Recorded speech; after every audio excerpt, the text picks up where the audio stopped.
नमस्कार, मैं पायल शुक्ला। आप सभी का स्वागत है न्यूज डंका हिंदी में। केंद्रीय गृह मंत्री अमित शाह ने अयोध्या में तैयार हो रहे राम मंदिर को लेकर एक बड़ा ऐलान करते हुए कहा कि 1 जनवरी 2024 को अयोध्या में राम मंदिर तैयार मिलेगा। गौरतलब है कि राम मंदिर के लिए कानूनी लड़ाई 135 सालों से ज्यादा लंबी चली है। 15वीं सदी में चली आ रही इस लड़ाई पर साल 2019 में सुप्रीम कोर्ट ने विराम लगा दिया था। सुप्रीम कोर्ट ने इस मामले में विवादित जमीन पर राम मंदिर का निर्माण करने की अनुमति देते हुए मुस्लिम पक्ष को दूसरी जगह जमीन देने का आदेश दिया था। वहीं सुप्रीम कोर्ट के आदेश के मुताबिक एक ट्रस्ट बनाकर भव्य राम मंदिर का निर्माण किया जा रहा है।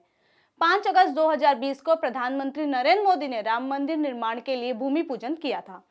राम मंदिर न सिर्फ तकनीकी बल्कि भव्यता में भी दुनिया के चुनिंदा मंदिरों में शामिल होगा। 3 मंजिला राम मंदिर 400 स्तंभों पर टिका है, जिसे कुशल कारीगरों द्वारा इन स्तंभों में राम कथा के प्रसंगों सहित कुल 6400 मूर्तियां प्राचीन पद्धति से उकेरी जाएगी, जो मंदिर को हेरिटेज लुक देने का काम करेगी। 8 एकड़ में बनने वाले परकोटे में राम कथा के 100 प्रसंगों का चित्रांकन किया जाएगा। मंदिर के हर खंबे में देवी देवताओं की 16 मूर्तियों को उकेरा गया है। अब अयोध्या में राम मंदिर का निर्माण अंतिम चरण में है।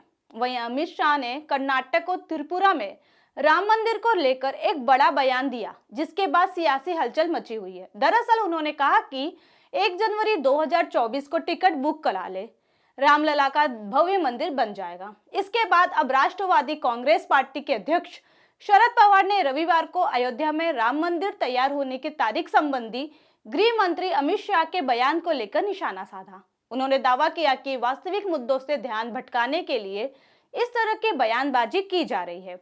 वहीं उन्होंने कांग्रेस नेता राहुल गांधी की अगुवाई वाली भारत जोड़ो यात्रा की भी प्रशंसा की और कहा कि इस यात्रा से विपक्षी दलों के बीच आम सहमति बनाने में मदद मिलेगी। सोचने वाली बात यह है कि आखिरकार शरद पवार किस मुद्दे की बात कर रहे हैं और अमित शाह किस मुद्दे से भटकाने का काम कर रहे हैं। महाराष्ट्र में इस समय जो मुद्दा सबसे ज्यादा सुर्खियों में है वो है शिवसेना गुट और शिंदे गुट के बीच होने वाली तकरार। शिवसेना के प्रति बगावती तेवर अपनाकर शिंदे का मुख्यमंत्री बनना। हालांकि यह मामला तो सियासती है, इसमें दूर दूर तक आमजन का कोई भी लेना देना नहीं है। महाविकास आघाड़ी के नजरों में यह मुद्दा बहुत बड़ा मुद्दा होगा, लेकिन ऐसे कई मुद्दे देश के सियासी गलियारों में देखने मिल रहे हैं। राम मंदिर खुलने का ऐलान ये आम जनता के पक्ष में लिया गया फैसला है, जिससे आम जनता में खुशी की लहर उमड़ सी पड़ी है। राम मंदिर को खोलने का केंद्र सरकार का निर्णय यह महाराष्ट्र के विवादित मुद्दे को कहां भटका रहा है। वहीं महाराष्ट्र का दूसरा सबसे बड़ा मुद्दा आदर्श पुरुषों को लेकर नेताओं द्वारा की गई बयानबाजी, जिसमें काफी विवाद भी बढ़ा। इस कड़ी में महाविकास आघाड़ी के कई नेता भी शामिल रहे। इन्हीं विवादों के चलते महाविकास आघाड़ी के नेताओं ने मोर्चा तक निकाला। हालांकि किसी को कोई मतलब नहीं इस तरह के विवाद से, क्योंकि ये नेता स्वार्थवश इस तरह के मुद्दे को बढ़ावा देते हैं। विवाद को बढ़ाने में सभी पार्टियों का योगदान रहा। हालांकि बीजेपी ने गलतियों पर माफी भी मांगी, लेकिन महाविकास आघाड़ी को अपनी गलतियों का कोई भी अफसोस नहीं हुआ। इस मुद्दे को लेकर सभी आपस में ही एक दूसरे के प्रति विरोधी बने रहे। यह मुद्दा एक सीमा तक है, आम जनता को इसमें कोई भी रुचि नहीं है। ये आप लोगों द्वारा पैदा किया गया विवाद है। इसमें अमित शाह का बयान कहाँ रोड़ा बन रहा है, जो कि इस मुद्दे से लोगों का ध्यान भटका रहा है। आम जनता की रुचि पहले भी नहीं थी और अब भी नहीं है, क्योंकि ऐसा विवाद आप पर ही जमता है। कर्नाटक और महाराष्ट्र के बीच सीमा को लेकर विवाद। दरअसल महाराष्ट्र और कर्नाटक के बीच बेलगावी व कारवार के कुछ गांवों को लेकर सीमा विवाद है। कर्नाटक में आने वाले इन गांवों की आबादी मराठी भाषी है। महाराष्ट्र में लंबे समय से इन गांवों को राज्य में शामिल किए जाने की मांग की जा रही है। 1960 में महाराष्ट्र की स्थापना के बाद से यह विवाद सुप्रीम कोर्ट में लंबित है।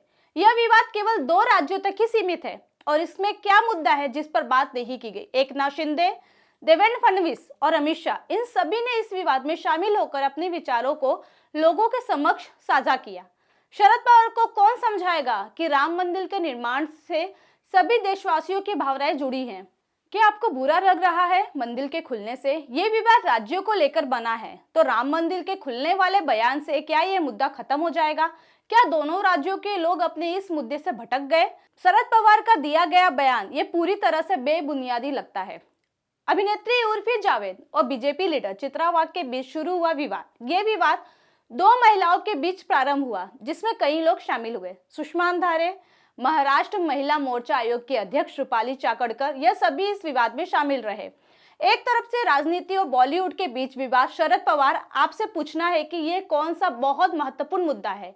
क्या आम जनता इसमें रुचि ले रही है? नहीं, ये सिर्फ दो पक्षों के बीच छिड़ने वाला विवाद है। अमित शाह क्या इस तरह के मुद्दे से आम जनता को भटका रहे हैं? यह मुद्दा देश स्तर पर नहीं बल्कि एक सीमित स्तर पर है, इसलिए इस तरह के फालतू बातों को आप बड़ा मुद्दा करार दे सकते हैं, पर वास्तव में ये कोई महत्वपूर्ण मुद्दा नहीं है।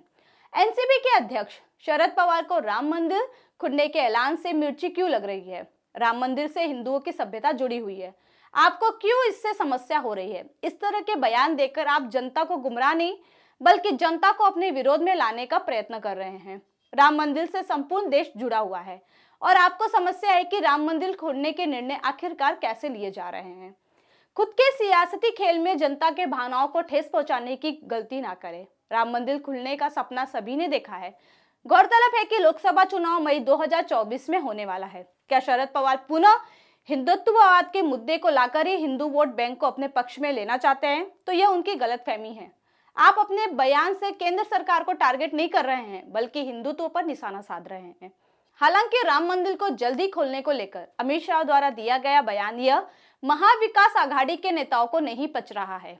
एक बात तो स्पष्ट है कि अमित शाह द्वारा राम मंदिर को लेकर दिया गया बयान यह आम जनता के लिए एक उम्मीद है, लेकिन कुछ लोग अपने हरकतों से कभी बाज नहीं आने वाले। उन्होंने तो यहाँ भी राजनीति ला दी। राज्य स्तर पर जो भी विवाद या मुद्दा चल रहा है उसे कहीं से भी अमित शाह के बयान ने भटकाया नहीं है। एक कहावत है कि खाली दिमाग शैतान का घर। महाविकास आघाड़ी की सरकार इस समय इसी स्थिति में है, तभी तो बिना बातों को बढ़ावा दे रही है। राम मंदिर खोलने को लेकर विवाद में शरद पवार की एंट्री, इस पर आपकी अपनी राय क्या है? हमें कमेंट सेक्शन में जरूर बताएं। साथ ही हमारे चैनल को लाइक, सब्सक्राइब और शेयर करना न भूलें। फिलहाल के लिए इतना ही। जल्दी एक नई जानकारी के साथ पुनः उपस्थित होंगी। तब तक के लिए मुझे दीजिए इजाजत। धन्यवाद।